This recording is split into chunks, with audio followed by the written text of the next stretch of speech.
Bonjour et bienvenue dans cette nouvelle vidéo. Ça fait un petit moment que j'ai délaissé YouTube pour plein de raisons. Je ne sais pas si chez vous aussi c'est un petit peu chaotique, qu'il y a pas mal de tremblements de terre dans pas mal de systèmes euh, dans votre vie. En tout cas, c'est le cas chez moi. Et donc, ça me demande, en fait, non, ça accapare toute ma présence et mon attention. Et donc, j'en ai une perte de créativité aussi, même si je prends énormément de notes sur tout ce que j'ai envie de partager, mais je n'arrive pas à avoir cet élan justement de mettre en matière, de créer. Donc ça me demande assez bien d'efforts pour pouvoir mettre en matière, pour pouvoir effectuer ce mouvement, pour donner vie à ce que je porte.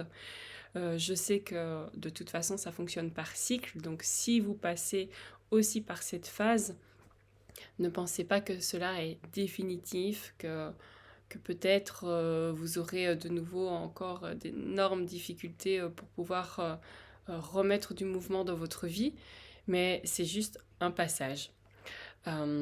Cette année est extrêmement transformatrice et comme je l'avais déjà mentionné, je pense au mois de janvier, ça nous amène vraiment à incarner notre maîtrise intérieure et donc on fait face à énormément de défis, de challenges qui viennent nous confronter justement à ce qu'il y a encore peut-être à mettre en évidence, à éclairer, à venir pacifier en nous, à changer notre posture par rapport à certaines situations, par rapport à certains comportements, des schémas qui sont engrammés en nous, qui sont empreints de réactivité.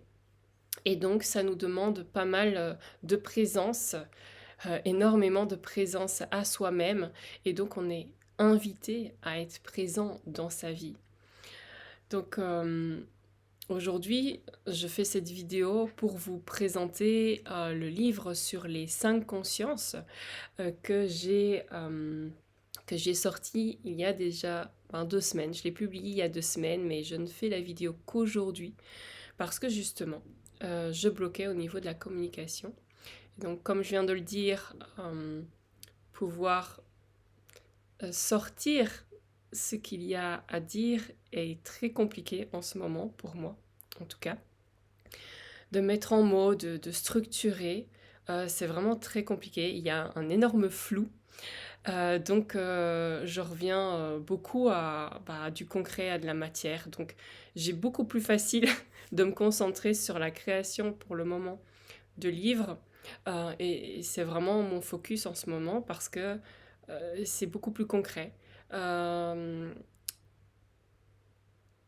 on met en forme ce qu'on a, ce qu'on capte en soi, les émanations que l'on ressent, mais il faut absolument que ça passe par de la matière. Donc il y a aussi voilà, pas mal de jeux, d'activités avec mes enfants, enfin mon plus petit, des choses bien concrètes, beaucoup de nettoyage, de rangement, euh, voilà, de choses bien concrètes, du sport aussi, voilà.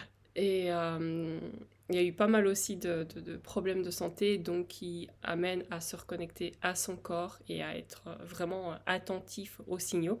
Donc ce qui fait que je n'ai pas... J'étais incapable d'en parler. Donc aujourd'hui, je fais cette vidéo parce que ce livre est important et justement, il y a aussi cette notion de vivant. Je ne sais pas si vous avez prêté attention à cela, mais on parle énormément de vivant. Donc on associe le mot vivant à beaucoup de concepts en ce moment. Ça prend de plus en plus de place et c'est très bien parce que justement ça nous ramène à cette conscience des cycles, cette impermanence et ça nous ramène à cette présence. Et on parle aussi beaucoup, de plus en plus de présence. Au plus je trouve qu'il y a cette effervescence autour de l'IA, cette, cette fulgurance, cette expansion autour de l'IA, au plus les gens aussi ont besoin de revenir à du lien vivant, du lien vraiment présent, d'être pleinement présent à soi, à l'autre, à son corps. et à ce qui se passe. Et donc, la présence est en lien direct avec le vivant. Et c'est vers ça qu'on se dirige, en tout cas ceux qui y sont appelés, ceux qui ont besoin de retrouver du sens, du vrai, de la présence, de la conscience, de la considération. Des valeurs qu'en tant qu'humain, on a peut-être délaissées au profit de la matérialité, au profit d'une apparence, d'une acceptation sociétale. Eh bien, aujourd'hui, on a besoin de retrouver des petits cocons intimes, porteurs de sens et de présence, pour redonner vraiment du sens à ce sacré, cette notion de sacré, de lien sacré. Et ce livre, en fait, il est venu me rappeler que je n'ai pas besoin non plus de forcer à communiquer autour de lui, parce que ce livre, c'est une ode à la présence, au lien vivant, à la parentalité vivante. J'ai parlé de parentalité consciente, mais en fait, ça va bien au-delà de la parentalité consciente, parce que ça nous ramène dans ce cycle perpétuel et impermanent, justement, de ce lien à la vie. Et donc, accompagner des enfants, accompagner nos petits magiciens à être eux-mêmes, à être dans la vie, à incarner leur vie, à habiter leur corps, à ressentir leur sens, leurs émotions et leur sens invisible, à ce qu'ils perçoivent dans l'invisible, c'est être pleinement présent à ce qui est. Et donc, on va sortir totalement, on va s'extraire des structures rigides qui sont totalement obsolètes pour accompagner les nouveaux humains, les bâtisseurs du monde de demain. Et donc, nos enfants sont les bâtisseurs et les futurs citoyens du monde de demain. Ce sont eux qui vont créer la future civilisation. Et donc, dans ce livre, j'ai repris ma vision autour des petits magiciens. Déjà, j'ai expliqué un petit peu ma vision, mes valeurs et ce que je porte justement autour de ce projet des petits magiciens qui s'inclut totalement dans le projet de l'école de l'incarnation multidimensionnelle. Et donc, dans ce livre, je reprends les 5 consciences qui, je le rappelle, sont la conscience corporelle, sensorielle, émotionnelle, relationnelle et spirituelle. Et pourquoi ? Parce qu'on vient harmoniser ces 5 consciences-là chez l'enfant. Et donc par effet ricochet ou effet miroir, peu importe, ça vient harmoniser aussi ces 5 consciences-là en nous. Parce que si on ne les harmonise pas en soi, si on n'en prend pas conscience, qu'on ne les reconnaît pas, nous ne serons pas en mesure d'aider, d'accompagner, de faciliter l'incarnation de nos enfants autour de ces 5 consciences. Et donc, c'est aussi pour réharmoniser, pour revaloriser votre enfant intérieur et porter un autre regard sur peut-être toutes ces rigidités auxquelles vous avez été confrontés, peut-être ces étiquettes, ces a priori, ces préjugés, ces conditionnements auxquels vous avez fait face, qui vous ont construit, qui ont construit l'identité que vous avez adoptée, mais qui n'est pas totalement vous, qui est peut-être une petite facette de qui vous êtes ou qui vous avez été, mais qui n'est pas votre véritable essence. Et donc ce livre, il vous permet surtout de faire germer, d'activer cette graine de conscience, ce retour du lien au vivant. Et donc, il n'y a pas de méthode, il n'y a pas de mode d'emploi, il n'y a pas de recette. Je ne vous dis pas quoi faire ni comment vivre votre parentalité. C'est simplement pour éveiller en vous votre maître intérieur, votre maître parental qui va co-créer avec votre maître enfant. Et ensemble, vous allez co-créer pour accompagner et élever en apportant des graines de sagesse, en apportant de la présence, de l'écoute, de l'amour, de la compassion, du discernement aussi, et beaucoup de justesse qui viendront avec l'expérience, les expériences évidemment.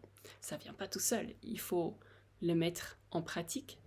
Et c'est à travers ce quotidien fabuleux, peut-être totalement perturbateur parfois parce qu'il vient nous confronter totalement à nous-mêmes, aux automatismes qu'on porte encore en nous, peut-être.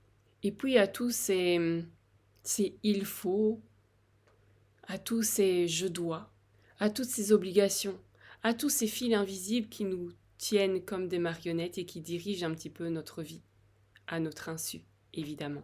Et donc c'est comme un compagnon qui vient éveiller votre maître intérieur, votre sagesse intérieure, votre grande justesse, qui viendra vous murmurer ce qu'il est juste d'observer, d'entendre et de ressentir à un moment donné, afin d'accompagner avec justesse le chemin d'incarnation de nos enfants.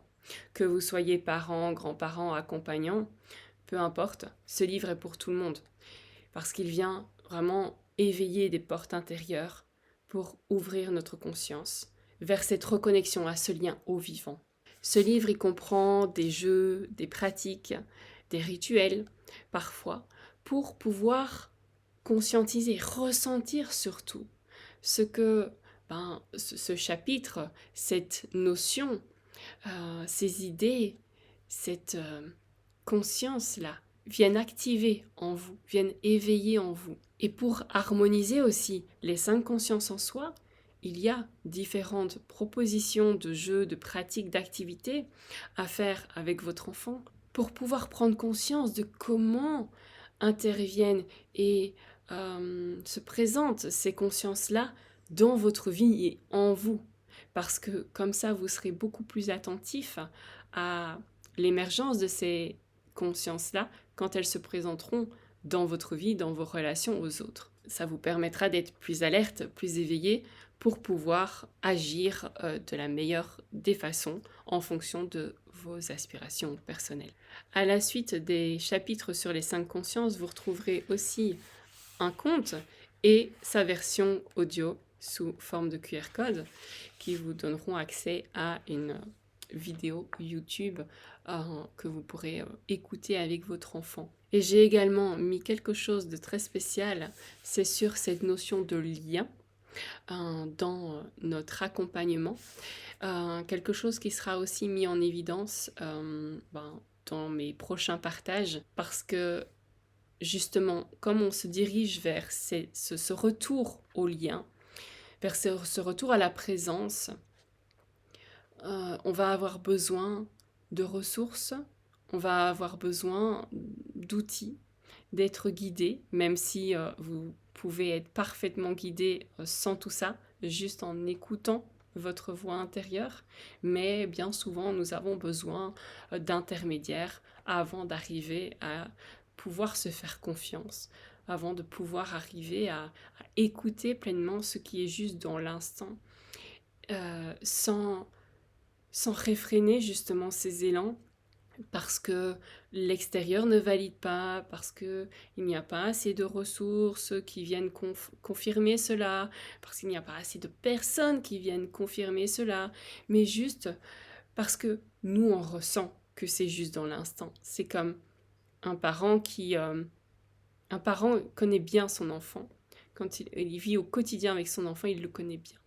Et donc, quand une personne extérieure vient nous dire qu'il est ceci ou cela, ou quand on consulte pour sa santé et que le professionnel suit une certaine logique de par son cursus professionnel, eh bien, nous, on ne va pas forcément suivre cette même logique parce qu'on est au quotidien avec l'enfant, donc on va devoir s'écouter. Alors, combien de parents n'arrivent pas à s'écouter parce que, justement, ils pensent qu'un professionnel, une personne extérieure, a de meilleures connaissances et sur le fonctionnement de l'enfant et sur ce que doit être l'enfant ou comment il doit fonctionner à un certain âge.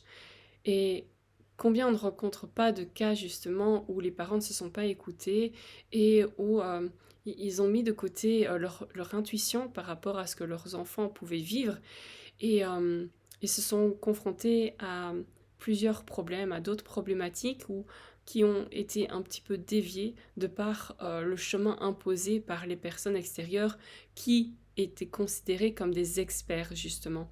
Donc ici, c'est vraiment un retour à cette confiance. Mais pour ça, ça demande quand même un certain cheminement. D'avoir effectué un cheminement intérieur de conscience, déjà avec soi. Parce que nos enfants sont nos réflecteurs et viennent nous montrer justement nos vulnérabilités, nos failles, mais aussi nos forces. Et afin de ne pas transposer nos manques, nos besoins, nos rêves sur eux et de ne pas entraver leur chemin, à leur faire porter tous ces fardeaux-là qui ne leur appartiennent pas, nous, grâce à ce chemin d'éveil des cinq consciences, à ce chemin vers le retour à la présence, vers le retour à ce lien au vivant, eh bien nous leur permettons d'être pleinement libres d'expérimenter leur propre chemin. Et ça, c'est extrêmement important sur leur chemin d'incarnation, que de pouvoir juste se concentrer sur ce qui est et ne pas devoir libérer tout un tas de choses trop lourdes, de ne pas porter des poids que nous portons peut-être encore, que nous avons portés, mais de leur permettre de venir faire, de réaliser ce qu'ils sont venus faire, l'œuvre qu'ils sont venus apporter dans ce monde. Parce qu'on n'en est plus maintenant à devoir encore guérir et ressasser les mêmes histoires, les mêmes concepts. C'est un cycle sans fin sinon. À un moment donné, il faut mettre fin. Et aujourd'hui, on met fin à ça. Nous, notre génération, nous mettons fin à ça pour pouvoir libérer nos enfants, pour qu'ils puissent, eux, exprimer, expérimenter ce qu'ils sont venus faire sur cette terre, dans ce corps, dans cette vie. Et donc ce livre, voilà, il vous éveille à tout ça. C'est vraiment une activation intérieure. C'est un compagnon de route, un compagnon de vie, un compagnon sur votre chemin pour prendre conscience de cette multidimensionnalité, de cette complexité aussi, qui est un être humain, et encore plus un petit être humain, parce qu'on comprend mieux leur rôle et ce qu'ils vivent quand nous sommes aussi passés par ce chemin-là de conscience. Et donc voilà ce qu'apporte ce livre. Je vous mets le lien en description. Il est disponible dès à présent sur Amazon et j'espère qu'il vous permettra justement de retrouver ce lien au vivant, de l'activer, de le nourrir et que les pratiques, les exercices, les jeux vous permettront de tisser un lien merveilleux de co-création avec votre enfant afin de cheminer ensemble vers vos intentions d'incarnation afin de réaliser vraiment l'œuvre de votre vie, peu importe ce qu'elle peut être. Voilà, on se retrouve bientôt pour un nouveau partage autour du petit magicien ou autour de la conscience de toute façon et de la spiritualité. À bientôt.